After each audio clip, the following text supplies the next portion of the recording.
Welcome back, guys. I'm going to be going over how to install a brand new 8-foot Snowdogg HD on a 2017 F250. This should be the same as an F350, 450 as well.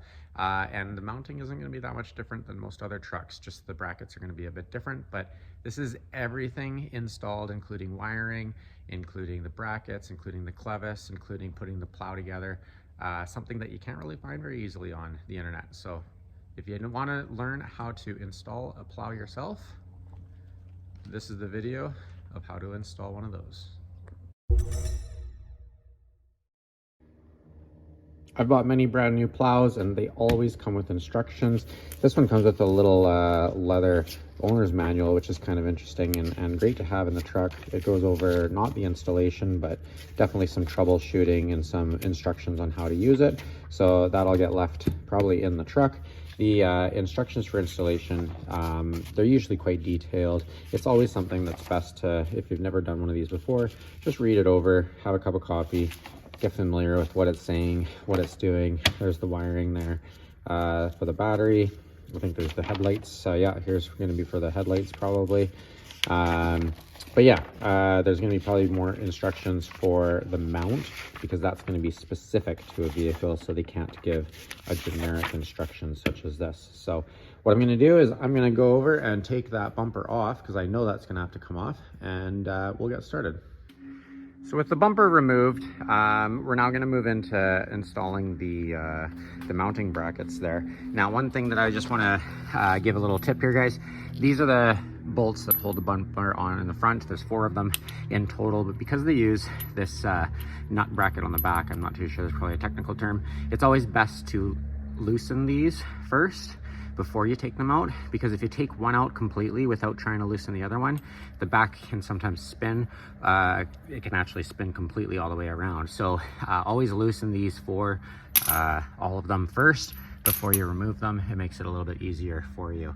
There's some more bracket tree on the back side that just simply goes through here on both sides, but the bumper is really easy to remove.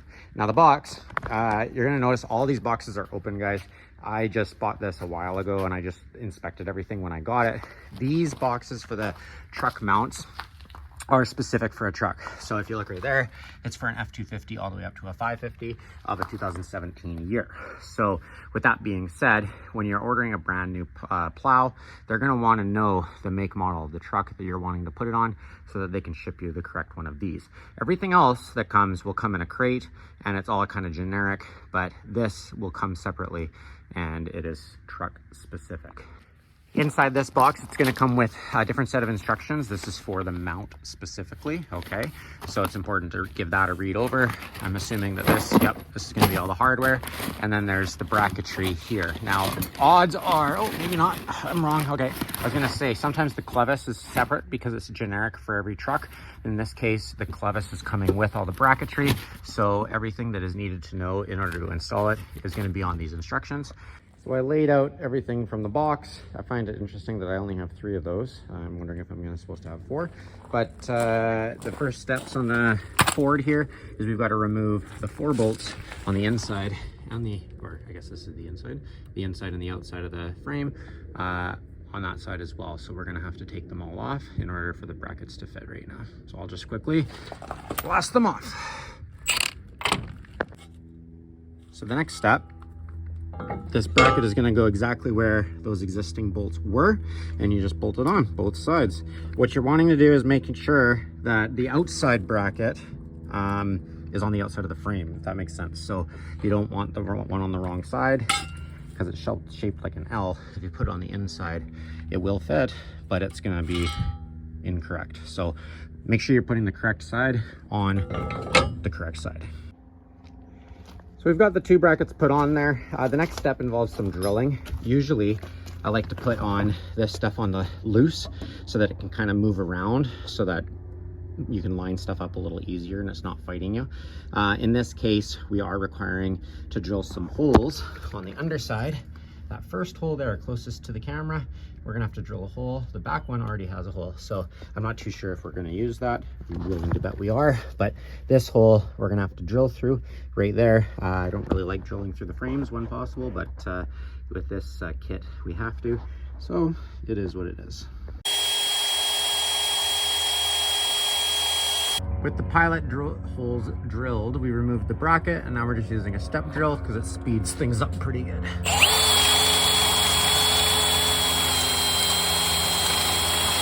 So we've jumped ahead a little bit here.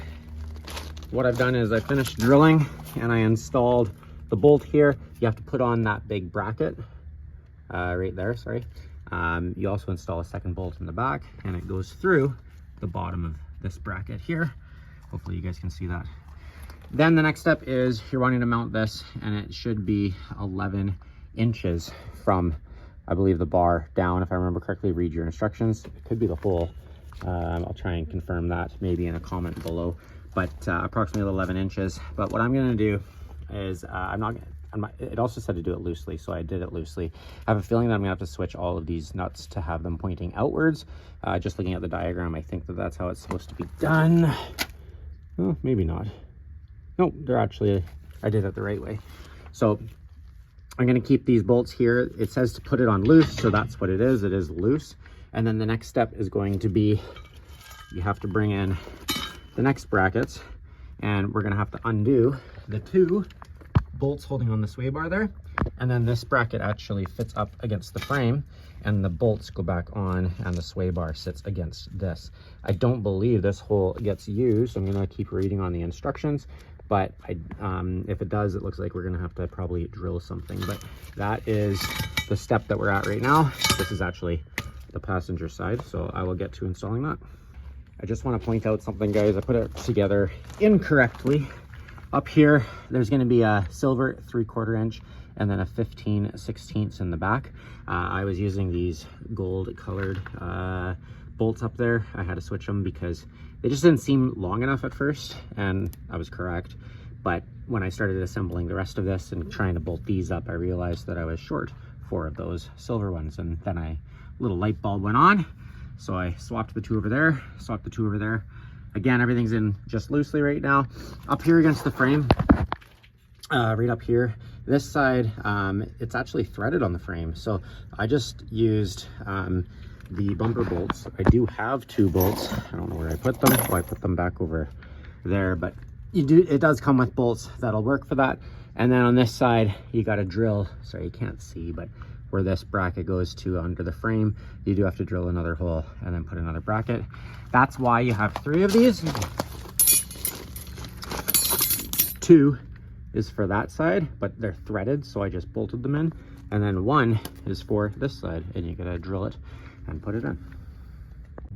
Well, the only thing that I had to modify on this kit was the 1 bolt on the right. You can see how this metal flat bar is welded to the middle of it. I had to cut it off and weld it to the top. Sorry, it's blurry there. And the reason is because when sliding this down the frame, you can see there's a tube, a square tube right there. Well, the hole is on the other side of it, and I just couldn't get the bolt using the flat bar that came with the kit to go over this and out through the hole on the inner frame back there. So in order to do so, I just cut it, and it is tight. I probably won't be able to do it with this while recording, but it is tight. There we go, I already got it started, and it'll feed through. I'll just have to use both hands, but it will come through, and then we can tighten it up. So here we have it, guys. The bumper is back on. The mount is sticking down there now. I just haven't cut the plastic, which is what I'm gonna do there at some point, on both sides, that is. But you can see the mount is just sticking out right there and right there. We will have to cut some clearance or just remove the whole lower plastic piece altogether. I'm not too sure which I'm gonna do. As a second part to this video, guys, keep on watching because we are gonna go over the full install. This was just talking about the mounting system, or the plow mount for the truck. For the plow. We're going to go over the wiring installation next. That can be a little confusing for a lot of people. It's not, but stay tuned, and we'll watch a part 2 to how to install a Buyer's snowplow.